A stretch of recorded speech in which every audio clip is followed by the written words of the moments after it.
Bon, ben, bonjour ou rebonjour tout le monde. Il est midi 3. Je pense qu'on peut commencer lentement, puis les gens continueront de se joindre à nous.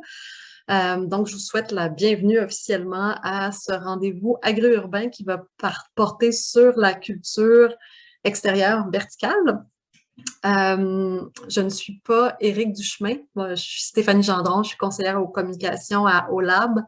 Mais l'utilisation du compte d'Éric, qui est le co-directeur d'OLAB et qui ne pouvait pas être avec nous aujourd'hui, malheureusement, me permet, comme je vous le disais tout à l'heure, d'enregistrer ce rendez-vous agri-urbain, donc qui va être disponible dans quelques jours pour écoute ou réécoute. Donc, les rendez-vous agri-urbains sont organisés, là, il y en a eu un à tous les mois pendant toute l'année, là, c'est notre dernier avant la pause estivale, sont organisés par le Laboratoire sur l'agriculture urbaine, OLAB, qui est un centre, un laboratoire là, qui fait de la recherche, d'innovation et de l'intervention en agriculture urbaine au Québec. Et c'est aussi organisé en collaboration avec nos collègues du Centre de recherche en agriculture urbaine, donc de Jean Blou, agrobiotech associé à l'Université de Liège en Belgique. Je les salue si certains sont parmi nous et je les remercie de cette collaboration. Je vous dis quelques mots sur le déroulement. Donc, on va enregistrer, comme je vous le disais, le webinaire. Marie-Josée va faire la présentation. Pendant la présentation, si vous voulez, vous voulez poser des questions, vous pouvez le faire dans le chat. Puis on pourra les poser au fur et à mesure, là, ou en garder certaines pour la fin. À la fin aussi, on verra s'il y en a qui souhaitent à la fin lever la main et allumer leur caméra pour qu'on puisse les voir et les entendre poser leurs questions en direct. On pourra faire ça à la fin du webinaire aussi. Voilà, alors je passerai tout de suite la parole à Marie-Josée, qui est responsable de l'accompagnement agronomique à OLAB et qui va nous présenter, gros défi, les résultats de plus de 4 ans de recherche donc sur la culture verticale qui ont été faits sur le toit de la ferme expérimentale d'OLAB, sur le toit du Palais des Congrès à Montréal. Alors, Marie-Josée, c'est à toi. Merci. Est-ce que vous m'entendez bien? Oui? OK. Alors, bonjour. Je vais prendre quelques instants pour me présenter. Je suis Marie-Josée Vézina, je suis agronome et je travaille au laboratoire sur l'agriculture urbaine depuis février 2018. J'ai porté plusieurs chapeaux au cours des dernières années. Comme Stéphanie l'a dit, je fais de l'accompagnement surtout auprès des entreprises agricoles en milieu urbain, intérieur et extérieur. J'ai aussi porté le chapeau à la coordination des essais, des projets de recherche qui se sont tenus principalement sur le toit du Palais des Congrès à Montréal. Alors, recherche, bien sûr, recherche-action agronomique. Le laboratoire fait beaucoup de recherches au niveau environnement, social, etc., économique. Mon volet à moi était, bien entendu, le volet agronomique. Et j'ai aussi eu la gestion de la ferme du Palais des Congrès qui se situe, comme l'a dit Stéphanie, sur le toit du Palais des Congrès à Montréal. Alors, gestion de la ferme, ça veut dire gestion des ressources humaines, la production, parce qu'on reste une ferme de recherche, oui, mais on produit des denrées et distribution, relations avec les fournisseurs, etc. Ce que je vous présente aujourd'hui, c'est le projet vertical. Alors, il ne faut pas vous attendre à avoir beaucoup de résultats de recherche parce que c'était vraiment un projet qu'on a parti de zéro, qui n'existait pas. Alors, c'est un projet qui s'est déroulé de 2016 à 2021. Donc, en fait, ça va être 1 heure d'observation de ce qui s'est passé sur le toit du palais avec le projet vertical. Alors, je vais vous présenter, je vais partager mon écran.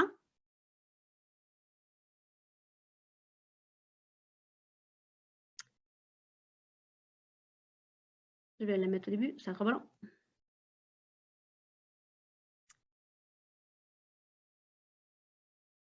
Est-ce que ça va comme ça? Stéphanie, peux-tu me dire si c'est correct? Oui, on voit bien. D'accord.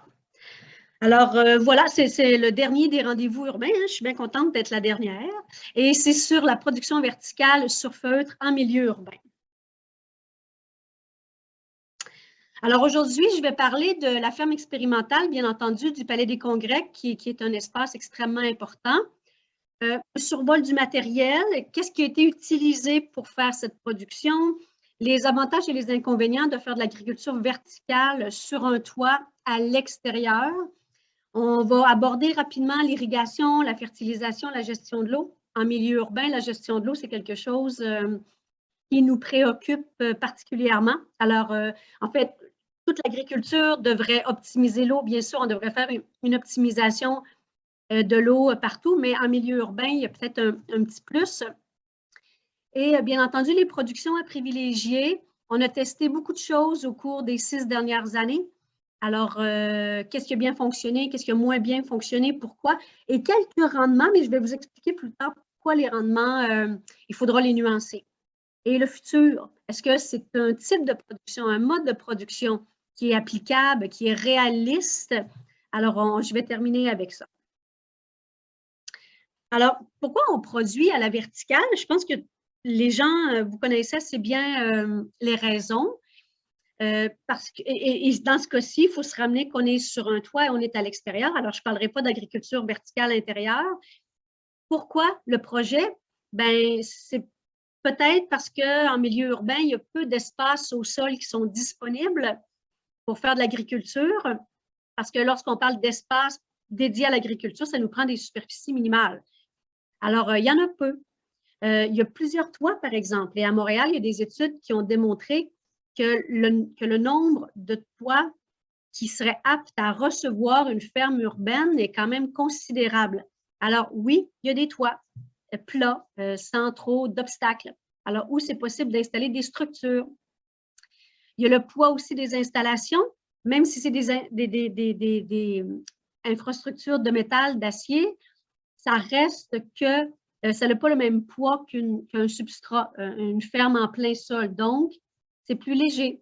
Et l'agriculture verticale, c'est un moyen aussi d'optimiser l'espace, de produire en hauteur. Alors, pour un producteur ou une productrice agricole qui déciderait d'installer de telles infrastructures, de produire des denrées agricoles à partir de telles infrastructures, eh bien, c'est possible de le faire, vraiment d'optimiser un plus petit espace parce qu'on est en hauteur. Alors, le projet s'est tenu à la ferme expérimentale du Palais des Congrès qui est située au 5e étage. Alors, vous avez, est-ce que vous voyez ma flèche quand je suis ici? Si je pointe, Stéphanie, est-ce que ça va? Oui, on voit ton curseur. Parfait. Alors, ici, c'est la rue Saint-Antoine. Alors, on est tout près du Vieux-Port de Montréal. C'est un site avec une excellente exposition, un ensoleillement en plein milieu de l'été, on est à 8 heures minimum d'ensoleillement. Bien entendu, au fur et à mesure que la saison avance, ça décline, mais quand même, un excellent ensoleillement. C'est un site protégé du vent. Alors, dépendamment des essais qu'on veut faire, ça peut être un peu biaisé. Et ce que vous avez ici en rouge, c'est la superficie de la ferme qui a été dédiée au projet vertical.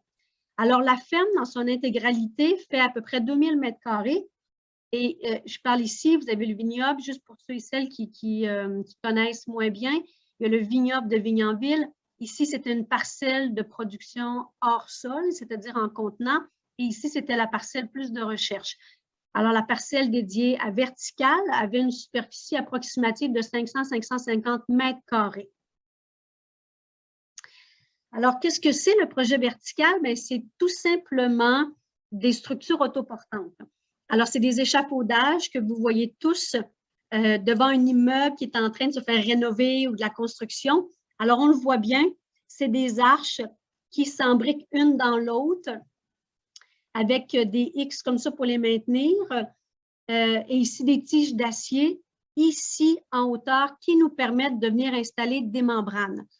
Alors, le projet vertical a été mis en place en 2016, superficie totale, et il y a un système d'irrigation qui est venu se greffer ici, parce que le système comme celui-ci, on va le voir plus tard, ça nécessite bien entendu un système d'irrigation intégré. C'est quelque chose qu'on ne peut pas irriguer manuellement. Alors, c'est ça à quoi que ça ressemble avec des plantes. Alors, on voit bien les arches ici, avec les croisillons, les gouttières qui sont dans le bas. Avec le temps, on a essayé quelques types de gouttières. Ici, c'est une gouttière à fraises pour la production de fraises. Alors, système d'irrigation dans le haut, l'eau percole à travers la membrane et vient se jeter dans les gouttières ici. Un système en circuit fermé, semi-circuit fermé, il y a eu des gros enjeux. Alors, l'eau repassait dans les drains juste ici pour être recyclée ultérieurement. Alors, ça, c'est le devant du projet vertical. Alors, au complet, il y avait des membranes. Et ça, c'est l'endos. On voit bien toutes les infrastructures ici qui sont les échafaudages. Alors, comment ça fonctionnait? C'est que c'est des structures qui s'ajoutaient une à l'autre. C'est aussi un des avantages de ce système, c'est qu'on peut déplacer aisément, on peut rajouter des sections. Bon, il faut être un peu fort, là, mais ça se fait quand même très bien. Alors ici, chaque ligne, le projet vertical avait 9 rangées, 9 lignes. Chacune avait sa zone d'irrigation individuelle. Alors, c'était possible de moduler l'irrigation en fonction de l'ensoleillement et en fonction des cultures qui étaient installées sur chacune des rangées. Alors, on revient ici dans le bas, des grands tuyaux qui passaient un peu partout pour ensuite venir attacher le goutte à goutte qui venait ici irriguer chacun des pochetons. Alors, les membranes étaient divisées en deux, partie supérieure, partie inférieure, avec 2 lignes d'irrigation ici dans le haut et une ligne d'irrigation au centre. Pourquoi 2 dans le haut? Bien entendu que l'eau descendait par gravité. Alors, c'était une question d'optimiser l'eau pour éviter qu'il y en ait trop qui se perdent ici dans la gouttière. Et c'est un circuit semi-fermé. Je dis semi-fermé parce qu'il n'était vraiment pas parfait. Il y a eu quand même des enjeux au niveau de la perte d'eau. Alors, au-delà d'une structure autoportante, des échafaudages qui sont très faciles à trouver, c'est très commun. Le plus important, si je me mets à la place d'un producteur ou d'une productrice agricole, je fais juste une petite parenthèse. Dans les 5 dernières années, tous les projets qu'on a menés au Palais des Congrès, au volet agronomique, s'adressaient vraiment pour les producteurs. J'ai toujours essayé de faire des projets faciles à comprendre, faciles à réaliser, pour que les résultats qui en ressortent puissent rapidement et facilement être utilisables par les producteurs et les productrices. Alors, quelqu'un qui décide d'installer un tel système, c'est correct qu'on lui dit que c'est facile de s'approvisionner en infrastructure. Par contre, ce qu'il ou elle va vouloir, c'est des rendements. Alors, on est là pour faire de l'agriculture, mais on est aussi des gens d'affaires. On va vouloir avoir le meilleur rendement possible. Et le rendement va être obtenu, va être lié, en fait, aux membranes. Parce que les membranes qui sont ici, les membranes de feutre ou de coton ou sans géotextile, je vais en arriver, ça sert d'ancrage pour la plante. Alors, la plante ici, elle est en mode vertical. Elle n'a pas le sol pour la retenir qui lui sert d'ancrage. Elle s'installe, elle s'agrippe directement aux membranes. Alors, c'est de par la composition et les avantages de ces membranes, leurs caractéristiques, c'est ce qui va faire en sorte que la production va être optimale ou non. On attend quoi d'une membrane? Bien sûr qu'elle soit légère parce qu'on veut éviter le surpoids sur un toit. On veut qu'au niveau de la manutention, que ça soit aussi léger parce que les membranes au printemps sont remises et les membranes à l'hiver sont enlevées. Alors, c'est beaucoup, beaucoup de travail. Alors, on veut que ce soit léger. On veut qu'elle soit résistante. C'est pas très cher, une membrane comme ça, mais on veut quand même qu'elle dure plusieurs saisons. Alors, on veut qu'elle soit résistante à la manutention, au poids des végétaux, au poids de l'eau également, résistante aux conditions climatiques. Il y a du vent, ça peut déchirer, au UV. On veut surtout qu'elle retienne bien l'eau parce que, vous le voyez, les plants ici sont insérés dans des petites ouvertures, alors ce qui fait que le système racinaire est très peu développé. Il y a un peu de terreau, bien entendu, mais ça s'assèche extrêmement rapidement. Alors, on veut que la membrane soit la plus poreuse possible et comme je le disais, on veut que le rendement soit optimal. C'est pour cette raison qu'en 2016, lorsque la ferme a commencé, il y a un petit projet PADAR. Un projet PADAR, PADAR, c'est financé par le ministère de l'Agriculture du Québec, qui a permis l'essai de 3 variétés de membranes. Et justement, c'est ce qu'on voulait savoir, lesquelles allaient fournir le meilleur rendement et la meilleure rétention. Que vous avez la photo ici, c'est le tout début du projet. Alors, avec le projet PADAR, on voit bien les différentes membranes. Il y avait une grise, une noire et une bleue. Alors, on voulait savoir la rétention, la croissance aussi. Est-ce que les plants avaient une excellente croissance, dépendamment du tissu et versus la mortalité? Je ne passerai pas au travers du PADAR parce qu'il y a quand même plusieurs informations. Mais bien entendu que certaines, dépendamment de leurs matériaux… Okay. Oui, c'est bon? Continue.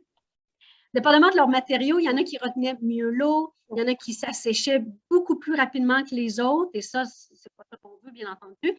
Il y en a qui accéléraient la mortalité, qui ne favorisaient pas une croissance maximale. Mais au bout du projet de quelques mois, ce qu'on s'est rendu compte, c'est que, je reviens ici, il était préférable d'utiliser une petite toile. Je ne sais pas si vous le voyez bien. On utilise des toiles Novagrill parce qu'à priori, ce qu'on faisait, on mettait la plante dans un peu de substrat, un peu de terreau, directement à l'intérieur de la pochette. Alors, c'était vraiment pas optimal. C'était dur aussi pour la manutention parce qu'il fallait les retirer par la suite le terreau. Donc, le projet nous a amené à se dire, ben, il faudrait vraiment utiliser des petites poêles. À l'intérieur, on met la plante, le petit transplant avec de la terre. C'est beaucoup plus facile à s'insérer. Ça retient également davantage l'humidité. Et le projet PADAR a mis en lumière la problématique des algues, qui, je dois vous le dire tout de suite, qu'on n'a jamais été capable vraiment de s'en débarrasser. Alors, ça a été la première phase expérimentale de ces membranes, ce qui nous a amené en 2019 à mettre de côté les 3 membranes qui avaient été mises à l'essai pour des nouvelles qui sont tout simplement des membranes de coton recyclé. Alors, on le voit bien sur l'image. 2 épaisseurs d'un coton recyclé, ce qui fait que c'est quand même assez ferme. On a soustrait le géotextile. On voulait le plus possible y aller vers la valorisation des matériaux. On est toujours dans l'économie circulaire au laboratoire sur l'agriculture urbaine. C'est vraiment quelque chose qui nous interpelle. Alors, on voulait utiliser un matériau recyclé. Par contre, on voulait, bien entendu, que ça produise. Et on a soustrait le géotextile. Alors, on essaie d'éviter les plastiques. Ce qu'on a fait aussi, 2 épaisseurs, on a rajouté des bandes à l'endos ici pour assurer la rigidité, la fermeté de la membrane. Parce que le géotextile, ce qui permettait, c'est une rigueur. Ça permettait que les membranes se maintiennent bien droites. Parce qu'avec ici, le poids de l'eau au centre, la membrane courbait tout simplement. Alors, vous comprenez que si la membrane courbe, l'eau ici percole dans le centre et sur les côtés, ça nous créait des zones de sécheresse énormes et donc des pertes énormes. On a donc rajouté en 2019, ça a été quand même une année charnière au niveau du projet vertical, beaucoup d'ajustements, des nouvelles membranes, des plus gros pochetons, l'ajout des Novagrill, à l'arrière de la membrane, des espaces pour insérer une tige, on la voit bien, ce qui permettait à la rangée d'être bien rigide. Et ouais, c'est à peu près ça qu'on a fait pour la membrane. Ensuite, autre modification, en 2019, on a soustrait, on a réduit de beaucoup la superficie la superficie du projet, du programme. Toute cette section-ci a été retirée pour faire place à une nouvelle parcelle de peau à haute densité. Alors, on a enlevé ça ici, on le voit bien ici, on a diminué la superficie. Ce que vous avez ici en haut, les tiges sont beaucoup trop hautes. On s'est rendu compte que pour la récolte et pour l'entretien, c'était trop exigeant. Il fallait constamment utiliser des petits escabeaux comme ça. Alors, au niveau de la main-d'œuvre, c'était très demandant. Au niveau du temps de travail aussi, c'était beaucoup trop long pour la plantation, l'entretien et la récolte. Et au niveau ergonomique, ce n'était pas très bon non plus. Alors, on a tout rabaissé les tiges pour descendre les membranes. C'était donc plus facile à travailler. C'était vraiment à portée de bras.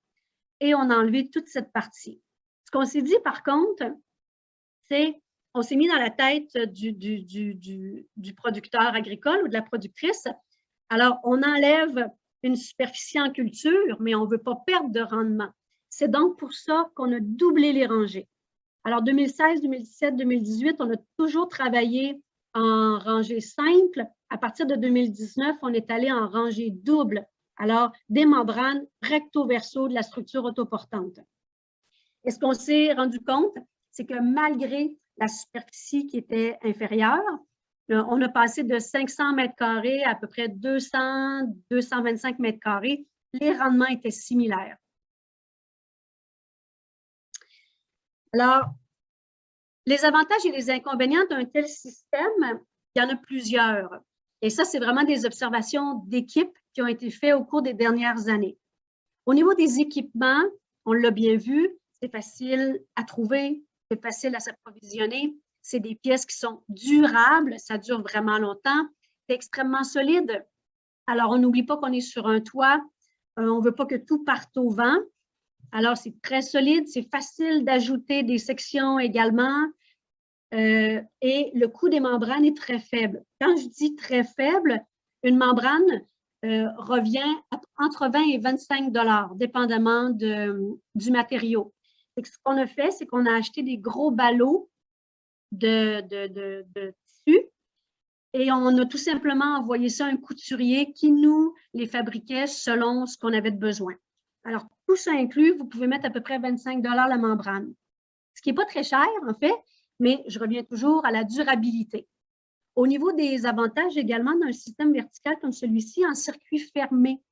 Alors, je n'ai pas mis de photo, mais on a vu les gouttières, les drains, ça retournait dans une grande cuve, l'eau était filtrée et à l'aide d'un système de pompe, l'eau recirculait dans le système. Alors, bien entendu que ça fait en sorte qu'on utilise moins d'eau, les prélèvements d'eau sont moindres. Et dans une situation comme on est de changement climatique, on doit vraiment utiliser l'eau de façon optimale. On ne peut pas se permettre d'en perdre. Alors, le circuit fermé permet justement cette réutilisation de l'eau. Au niveau des engrais, ça permet aussi de réduire la quantité d'engrais. Au début, on en met, mais plus la solution devient saturée, plus la conductivité est maintenue, ce qui fait qu'en cours de saison, on peut diminuer les apports en engrais parce que l'eau qui revient est déjà chargée d'éléments minéraux. Au niveau de la main-d'œuvre aussi, je vais vous montrer une photo un peu plus loin. C'est un système, c'est un mode de production qui est extrêmement exigeant en début de saison. Les heures de travail sont très élevées en début de saison et à la toute fin, parce que les membranes sont retirées pour l'hiver. Vous pourriez me demander pourquoi elles sont retirées pour l'hiver. C'est tout simplement, ils vendent beaucoup, il y a de la neige, des tempêtes. On ne veut pas que les membranes se retrouvent au niveau du sol. C'est aussi pour les protéger, pour les conserver. Mais entre les deux, les besoins en main-d'œuvre sont très faibles. Nous, au Palais, on a pris beaucoup de mesures, des mesures de température des membranes, des mesures de rendement, des fleurs comestibles, on a compté des fleurs. Ça fait qu'à ce niveau, le besoin en termes d'heures est élevé. Mais si je me mets en mode production agricole uniquement, entre l'installation et la fin de la saison, les besoins en main-d'œuvre sont très faibles. Le système roule par lui-même. Et au niveau des rendements, pour les fines herbes, on a à peu près tout testé, toutes les variétés, et les fleurs comestibles, c'est un système qui produit vraiment beaucoup. Voilà une petite gorgée d'eau. Au niveau des inconvénients, je marque qu'il faut être créatif parce qu'à la base, les infrastructures ne sont pas faites pour faire de l'agriculture. Alors, ça demande beaucoup de débrouillardise, beaucoup de créativité et d'ajustement constant. Parce que le système d'irrigation non plus n'est pas fait pour de telles infrastructures. Alors, ça demande vraiment beaucoup de débrouillardise. Parce que la vocation de telles infrastructures, c'est vraiment la restauration et la construction. Le moins, c'est au niveau de la durabilité des membranes. Malgré les essais qu'on a faits, malgré les matériaux utilisés, les membranes, lorsqu'ils ont fait 3 ans, c'était vraiment leur maximum. Et 3 ans, elles étaient parfois en piètre état. Parce que de retirer à l'automne, je vais retourner ici, je vais vous montrer une photo, ici. Alors, il faut voir qu'à la fin de la saison, les plants sont immenses, il faut les retirer de la membrane. Le système racinaire s'est imbriqué et pris dans la membrane de coton, ce qui fait que très souvent, la membrane est déchirée. Alors, la durabilité des membranes, ce serait quelque chose qu'il faudrait regarder et travailler davantage. Au niveau du circuit fermé, il y a des pertes. Je vais vous montrer des photos. On a perdu de l'eau. Il y a eu du lessivage au niveau du phosphore, bien entendu, qu'on ne veut pas. L'entretien du système, le goutte à goutte, l'obstruction des goutteurs qui a causé des stress hydriques et donc des pertes au niveau des rendements. Et au niveau de la main-d'œuvre, je le disais, c'est une installation qui est très exigeante. Ça peut être c'est vraiment un enjeu. Et pour les rendements, eh bien, on a testé quelques productions fruitières et maraîchères. Et mis à part 2-3 variétés que je vais nommer plus loin, ce n'est pas vraiment un système qui est adapté à la production fruitière et maraîchère. Alors ici, une photo des inconvénients. Vous voyez Raphaël on l'a baissé, alors c'est déjà mieux. Elle est capable de travailler sans utiliser un escabeau, mais ce sont des échafaudages. Les gouttières ici qu'on a utilisées, c'est des gouttières qui sont utilisées pour la production en fraises en intérieur. Alors, il a fallu trouver les câbles, les supports ici qui étaient bien adaptés. Ça nous a demandé beaucoup de travail. Et le système d'irrigation goutte à goutte, comme ça, c'est pas non plus, le système n'est pas fait pour une telle infrastructure. Alors, ça aussi, ça nous a causé quelques enjeux. Les pertes, on les voit ici, beaucoup de pertes en eau, des pertes en phosphore, des algues, et les algues sur un sol. En fait, les algues n'ont pas affecté le rendement, pas du tout. C'est sûr que les membranes étaient dans des états, des fois, extrêmement désagréables, mais la présence d'algues au sol peut être glissant, peut causer des accidents. Et au niveau de la manutention, la main-d'œuvre, eh bien, le montage de cette ferme, de projet vertical, qui en fait, qui n'est pas très grand, c'est un minimum de 2 semaines de travail à une équipe de 3 à 4 personnes. Alors, installer les membranes, remettre le système d'irrigation, remettre les gouttières, c'est 2 semaines de travail. Et la plantation, on parle de 12 000 à 15 000 plants qui doivent être mis pour le système qu'on avait. Alors, c'est une semaine de travail minimum à 5 personnes. Alors, ça fait un début de saison extrêmement chargé, mais comme je le disais, une fois que c'est parti, ça va bien. Et un inconvénient, bien entendu, c'est les variétés restreintes. L'avantage, par contre, vous voyez les photos, c'est vraiment au niveau de la production. Les fines herbes, les fleurs comestibles, qui est quand même un créneau intéressant, c'est une production extrêmement abondante. Vous voyez le basilic, on a le shiso. Ici, vous avez les capucines. Ici, vous avez du basilic thaï, de la lavande. Alors, l'abondance de production était vraiment spectaculaire. À chaque année, ça nous surprenait de voir à quel point ce système produisait de grandes quantités de fines herbes et de fleurs. Je vais passer à la section irrigation, fertilisation et gestion de l'eau. En 2018, une stagiaire qui se nomme Charlotte Lejoyeux a fait son projet de maîtrise avec nous, particulièrement sur le projet vertical, et elle a pris des mesures de température au Palais des Congrès. Alors, la carte que je vous ai mise ici, c'est la carte de la ferme, vous la reconnaissez. Alors, en juillet, en après-midi, vous voyez que les zones ici, les plus chaudes, on est à entre 57 et 70 degrés Celsius. Alors, c'est un site qui est extrêmement chaud. Alors, inévitablement, le système de production ou toute la production agricole va être impactée par cette chaleur que je dois dire accablante. Je peux utiliser le mot. Alors, et un système vertical comme celui-ci, où on voit que le pocheton est petit, la racine n'est pas très développée et la racine ne peut pas utiliser le sol comme tampon pour récupérer un peu de fraîcheur, aller s'approvisionner en eau. Ce qui fait que l'irrigation devient extrêmement importante. Vertical, on le voit, c'est un système qui fait presque 2 mètres de haut.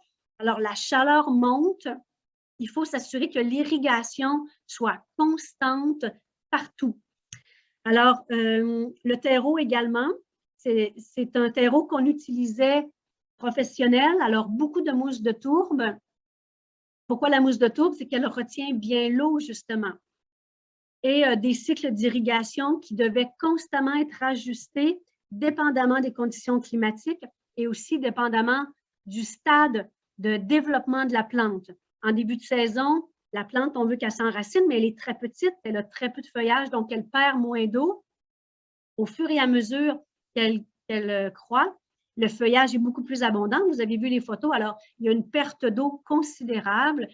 Certaines variétés sont en fleurs, en fruits. Alors, c'est des périodes extrêmement cruciales. Il faut donc que le cycle d'irrigation soit adapté régulièrement. Donc, l'irrigation, pardon, c'est un système automatisé, bien entendu, avec une minuterie. Au début, je vous ai montré la carte verticale avait 9 lignes. Chaque ligne avait sa ligne d'irrigation et c'était adapté selon si ça faisait face au nord ou au sud, si c'était des plantes beaucoup plus exigeantes ou moins exigeantes. Bref, chaque ligne pouvait avoir son cycle d'irrigation. La durée était ajustable. Alors, comme je viens de le mentionner, dépendamment de la saison, en moyenne, le cycle d'irrigation était entre 5 et 10 minutes à l'heure. Alors, et on est même allé à beaucoup plus que ça. On est allé en pleine saison, en pleine calicule. Il fallait partir les cycles 5, 6, 7 minutes aux 20 minutes. Et l'irrigation fonctionnait entre 7 heures le matin et 19 heures le soir. On avait aussi l'opportunité de faire des irrigations manuelles. Alors, même si le cycle était programmé, des fois, on n'avait pas le choix, il fallait tout simplement partir. Parce qu'un système comme celui-ci, vous le voyez bien, ça ne pardonne pas. Alors, il suffit qu'il fasse 1 ou 2 journées au-dessus de 30, 32 degrés avec des vents qui viennent du sud. Si on manquait 1 ou 2 cycles, tout était perdu. Au niveau de la fertilisation, on a utilisé un engrais de synthèse. Pourquoi et non pas un engrais organique? Tout simplement à cause du système d'irrigation. On en a fait l'essai et que ce n'est pas juste pour ce système, mais pour tous les systèmes d'irrigation qui existent. Les engrais organiques peuvent causer l'obstruction au niveau des goutteurs et c'est ce qui est arrivé. Alors, l'obstruction, on n'en veut pas parce que, bien entendu, que ça cause des pertes. Le système vertical était fertilisé, c'est-à-dire que la fertilisation était inclue dans le système d'irrigation. Et on commençait la fertilisation à peu près 10 à 14 jours après la transplantation et on terminait approximativement mi-septembre, début septembre, mi-septembre. À la fin, ça ne servait plus à rien de fertiliser. Alors, on laissait aller les plants tranquillement vers la sénescence. Certaines années, on a fait des tests au niveau des variétés d'automne, à savoir est-ce que ce système de production pourrait produire jusqu'en octobre-novembre? Alors, on a étiré un peu la fertilisation, mais somme toute, on l'a terminée à la fin, mi-septembre, pardon. Pour ceux et celles qui connaissent un peu les notions en conductivité électrique, on essayait de tenir entre 1,5 et 2,2. Et comme la recirculation de l'eau favorisait le recyclage de l'engrais, eh bien, on avait moins besoin, à partir de la mi-juillet à peu près, de rajouter de l'engrais parce que l'engrais circulait déjà dans l'eau d'irrigation. Vous voyez les photos? Ici, en bas, on voit une certaine carence parce que l'ajustement de la conductivité, au début, ça prenait quand même toujours du temps. Certains éléments minéraux était moins disponible. On a eu certaines carences. On était branchés. On utilise l'eau de la ville de Montréal et contrairement à ce qu'on peut penser, il y a une certaine fluctuation au niveau du pH, ce qui a causé certaines carences. Et on le voit ici dans le bas, toujours des pertes d'eau. Pourquoi des pertes d'eau aussi importantes? Ben, les gouttières, on s'est rendu compte qu'elles n'étaient pas assez larges. Le feuillage qui est très abondant, l'eau percolait, mais l'eau n'atteignait pas la gouttière et tombait à côté. Bref, beaucoup de choses qui ont causé des accumulations d'eau et d'algues, bien entendu, au sol.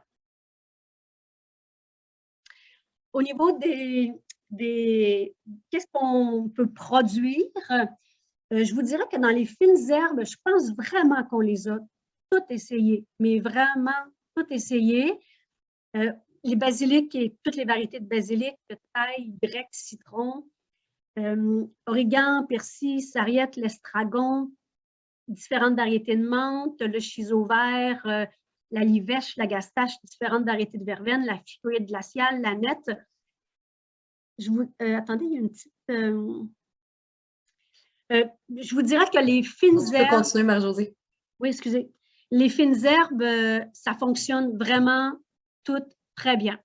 Vraiment, sans exception. Bien entendu, la menthe, certaines sont plus... elles colonisent mieux que d'autres. La menthe dans un jardin et la menthe dans une membrane de feutre, c'est la même chose. Alors, elle va prendre toute la place. Elle est très facile, elle est très difficile, pardon, à retirer.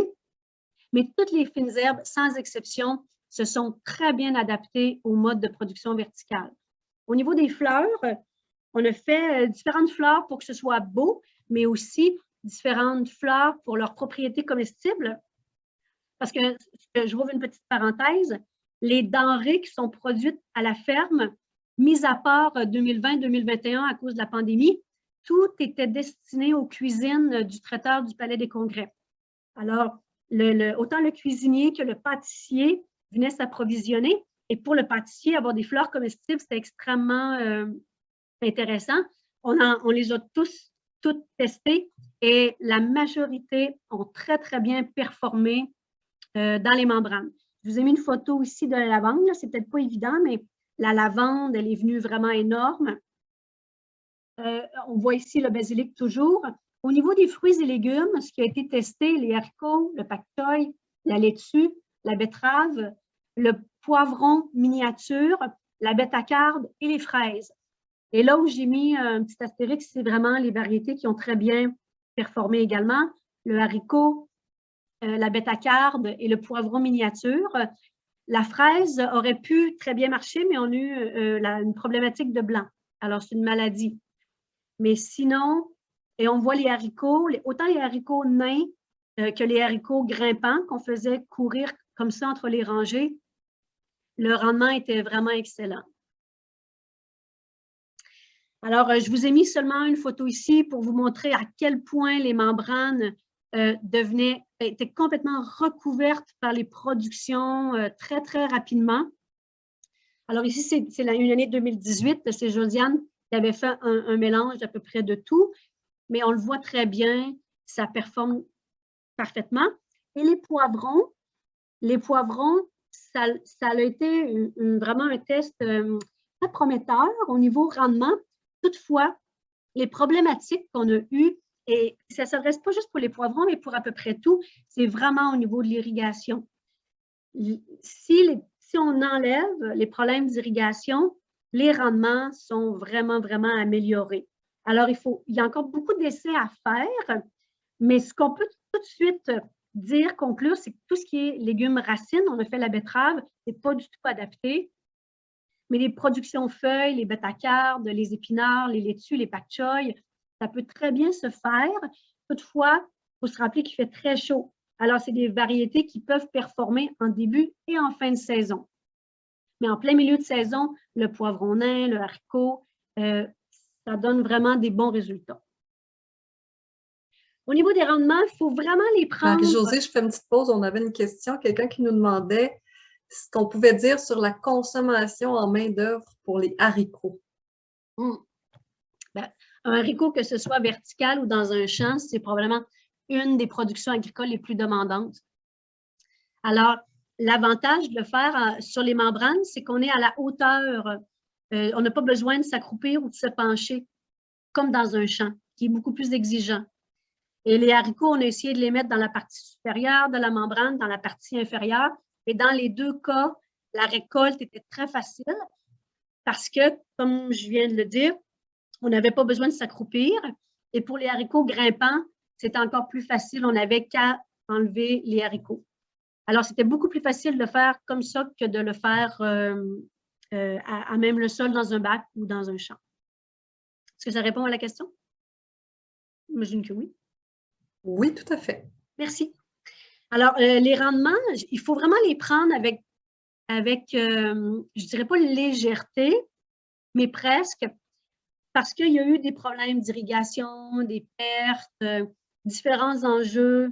Les membranes aussi, vous avez vu qu'on a testé 4 variétés de membranes. Les membranes n'avaient pas toutes les mêmes largeurs, les mêmes longueurs. Les espaces entre chacune des membranes, il y avait 5 membranes par zone, mais des fois, les espaces variaient un peu. Alors, c'est surtout le rendement au mètre carré qu'il faut nuancer. Mais pour ce qui est, comme si je prends le basilic, à tous les années, on a fait du basilic. Alors, on a quand même, dans une année 2020, on a fait près de 250 kilos. Donc, c'est près de 4 kilos au mètre carré. L'origano, persil, la menthe, c'est quand même ça ne paraît pas, on dirait que le rendement est faible, mais c'est sur une toute petite superficie. Alors, ça fait quand même des rendements intéressants. Et le haricot, 16 kilos, donc 1,51 kg au mètre carré, qui est supérieur à un haricot en champ. Et pour les fleurs comestibles, je ne l'ai pas au kilo parce qu'on a compté le nombre de fleurs, parce qu'un producteur qui va vendre ses fleurs comestibles, il va les vendre à la tête. Alors, dépendamment des variétés, on est à entre 32 et 171 fleurs par mètre carré. Au niveau de la densité est entre 12 et 13 plants au mètre carré. Juste pour vous donner une idée, en mode hydroponique, les fines herbes au Québec se font beaucoup en mode hydroponique intérieur. Dépendamment des variétés, on est entre 12 et 25 plants au mètre carré. Alors, un plant qui va vraiment venir comme le basilic très abondant, la densité va être moindre, mais un plant de coriandre qui reste assez petit ou d'origano, la densité va être plus élevée. Alors, on est vraiment dans les eaux de la culture hydroponique. Et je termine avec les opportunités et les menaces. Et ça, c'est vraiment l'observation d'équipe après 6 ans d'études. Opportunités, il y a plusieurs lieux, il y a beaucoup de lieux en milieu urbain qui seraient capables d'accueillir des infrastructures verticales comme celle-ci. Alors, si je pense au stationnement, des terrains contaminés, des toitures, bien entendu. Ce qu'on se disait en équipe, c'est que c'était probablement le mieux, ce serait d'intégrer une partie de verticale à l'intérieur d'une ferme déjà existante. Parce que de faire du basilic, en milieu urbain, souvent les superficies des fermes sont plus petites. Alors, de faire du basilic sur une superficie de 50 mètres carrés au sol, tandis qu'on peut le faire de façon verticale et il produit autant, ça devient drôlement avantageux. Alors, une ferme mixte serait une formule intéressante. Certaines des productions agricoles performent vraiment très bien de façon verticale et il y a un potentiel très élevé pour des productions de niche, si je pense à des fleurs comestibles ou certaines variétés de fines herbes. On a fait la ficoïde glaciale et elle vient vraiment très abondante et c'est une variété très, très recherchée par les restaurateurs. Au niveau des menaces, ben, c'est sûr que lorsqu'on parle de fines herbes, on rentre en compétition avec d'autres fermes, d'autres entreprises agricoles qui produisent à l'intérieur en mode vertical. Alors, ça devient une menace ou un compétiteur. Il y a très, très peu d'informations, voire pas du tout d'informations ni de recherche qui se fait sur la production verticale comme celle-ci. Il y a peu de connaissances professionnelles. Alors, pour quelqu'un qui désire partir une ferme verticale ou intégrer un système vertical, il y a nous et le reste, mais c'est vraiment un système qui nécessite encore beaucoup d'ajustements, mais il n'y a pas d'informations vraiment, il y en a très peu. Il faut constamment ajuster les équipements comme on le voyait, ajuster le type de membrane, de gouttière. Alors, c'est beaucoup de débrouillardise, aussi beaucoup d'inconnus pour quelqu'un. Et une des menaces, c'est au niveau des maladies fongiques, qu'on en a eu quelques-unes. Le fait que le feuillage devient très abondant, les rangées sont assez rapprochées, ce qui crée beaucoup d'humidité. Alors, dépendamment des variétés, ça peut être un enjeu, une menace importante. Marie-Josée, il y a encore Karine qui nous demande, qui dit pour le moment, la fertilisation biologique n'est pas possible avec le système actuel d'irrigation. Comment aller vers le bio? Ben, ça pourrait être bio, c'est possible. Mais en fait, c'est un système qui pourrait peut-être un jour être bio. En tout cas, il y a quand même des contraintes, mais si vous voulez mettre une fertilisation organique, il faudrait y aller vers des émulsions. Et il y a certains nouveaux engrais organiques qui sont mis sur le marché, comme le BioFert, mais ça reste des fertilisants d'un très cher. Alors, il faudra en utiliser beaucoup. Et il y a toujours un risque que les goutteurs se bouchent. Alors, pour l'instant, c'est un système qui ne peut pas être en mode biologique. Et de toute façon, une des contraintes de l'agriculture biologique hors sol, c'est le volume du contenant. Et là, pour l'instant, le vertical, c'est un tout petit pocheton tout petit, alors quelques grammes, à peine 100 grammes de substrat, ce qui ne serait pas homologué pour l'agriculture. Ce n'est pas accessible pour l'agriculture biologique. Mais nous, à la ferme, je fais une parenthèse sur la question, on n'est pas bio parce qu'on utilise des engrais de synthèse. Par contre, on fait de la lutte intégrée. Et alors, il n'y a pas de pesticides, mais le X, c'est vraiment les engrais de synthèse. Alors, un mode comme ça de production verticale, oui, il y a un engrais de synthèse, mais si l'engrais est bien utilisé, la bonne dose, la récupération pour limiter au maximum les apports en engrais de synthèse, et on n'a jamais utilisé de produits de phytosanitaires, pas de pesticides. Alors, je crois qu'il faut le voir un peu comme ça. Karine te remercie pour la réponse. Ça fait plaisir. Un peu une autre question. J'aimerais savoir si vous avez des constats, des recommandations au niveau de la disposition des plants sur les membranes. Ben oui, certainement. Mais je pourrais tellement en parler longtemps du projet vertical. C'est sûr que il faut y aller selon ce que va devenir la plante. Alors, les plants qui ont tendance à s'affaisser un peu vers le bas, alors on les met vers le bas. Il faut toujours penser que nous, en fait, je vais essayer de répondre le mieux possible, mais la membrane, vous l'avez vu, on l'a séparée en deux. La partie du haut, c'était soit le basilic, la partie du bas, c'était autre chose. Il faut que lorsque la plante est à pleine maturité, la partie du haut ne fasse pas ombrage à celle du bas. Il faut penser aussi au niveau de la récolte, que ce soit le plus facilitant possible. Les plants qui ont besoin beaucoup plus de soleil, on va les mettre dans la partie du haut. Les plants qui vont accepter ou qui vont avoir besoin d'un peu d'ombrage, on va les mettre vers le bas. Je ne sais pas si je peux dire autre chose. C'est beaucoup d'essais-erreurs. Beaucoup d'essais-erreurs. Les plants comme les haricots avaient besoin, les haricots nains, on les a pas tutorés, mais on a mis quand même une corde parce que sinon, les plants ne se seraient pas bien tenus. On les a mis de la partie du bas parce que ça nécessitait un peu plus d'entretien. On les a mis dans la partie du bas. C'est ce que je peux dire, je pense. S'il me vient autre chose, je vais le mentionner. Mais je pense que c'est à peu près ça. Et il y a Mathieu qui demandait si on avait testé différentes profondeurs de sol. Non. Non, parce que l'ouverture est égale, c'est 4 cm, 4 à 5 cm. Alors non, ce que nous, on a fait, c'est qu'on a parti, les transplants étaient partis dans la serre. On a une serre à l'UQAM et en multicellule 72, pour ceux qui connaissent un peu tout ça.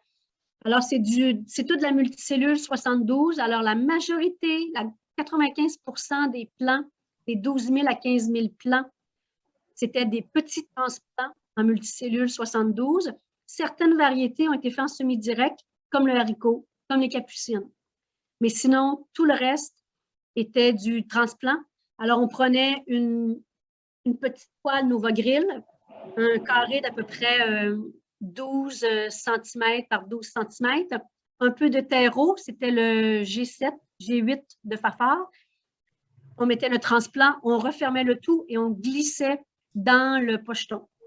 Alors non, la profondeur, il n'y avait pas tant d'intérêt parce que non, on ne l'a pas testé. Je vais terminer avec qu'est-ce qu'il faudrait considérer si c'est quelque chose qu'on poursuit. La localisation, bien entendu, choisir un toit qui est capable de supporter le poids, choisir un toit qui offre une orientation optimale au niveau de l'ensoleillement, s'assurer d'avoir un accès à l'eau de proximité, durabilité des membranes. Alors, il faut que les membranes soient solides, durables, faciles à transporter, faciles à manipuler. Quand on se lance en vertical, il faut tout de suite savoir qu'est-ce qu'on peut produire, qu'est-ce qu'on ne peut pas produire. Ça ne veut pas dire qu'on ne peut pas faire des tests, au contraire, là, je vous encourage vraiment fortement à faire vos propres tests. Mais le choix de la production va dicter la valeur commerciale et va dicter ce qui va être capable d'être commercialisé. Alors, si c'est des fines herbes, c'est des fleurs, avant de commencer, il faut s'assurer que le besoin est là et que les acheteurs sont là également. Des équipements de qualité, à la base, c'est vraiment très, très important de se procurer des équipements de qualité résistants, durables. Être conscient que ce n'est pas un système clé en main. Alors, je l'ai dit à plusieurs reprises au cours de la présentation, beaucoup d'ajustements, beaucoup de débrouillardise, beaucoup de créativité et le temps de travail. Bien planifier le début et la fin de saison. Et je termine avec des remerciements. Au cours des 6 dernières années, le projet vertical a changé beaucoup. Il a été modifié, ajusté, amélioré. Beaucoup de gens ont travaillé sur le projet. Bien entendu, mon merci va particulièrement au Palais des Congrès qui nous accueille depuis 2016. L'équipe d'OLAB est venue à plusieurs reprises planter, installer les membranes, défaire les membranes. Les employés, il y en a quelques-uns, ils sont là.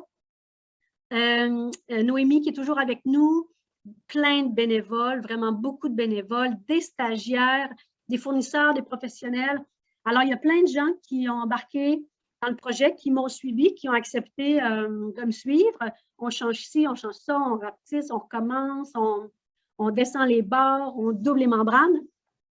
Et ce projet que moi, j'ai trouvé extrêmement stimulant et créatif, j'ai eu la chance d'avoir une équipe avec moi qui a vraiment appuyé et qui a participé à l'acquisition des connaissances. Alors, voilà pour Vertical. Merci beaucoup, Marie-Josée. C'était une présentation vraiment complète. Vraiment complète. Éclairante. Je ne sais pas, il y a plusieurs personnes qui ont posé des questions au fur et à mesure, mais est-ce qu'il y a d'autres questions qui vous viennent auxquelles ça nous ferait plaisir de répondre? Surtout Marie-Josée.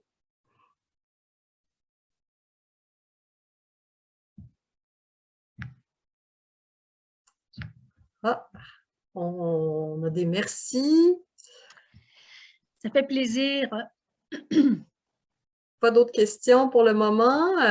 Si vous en avez, allez-y, je n'ai pas.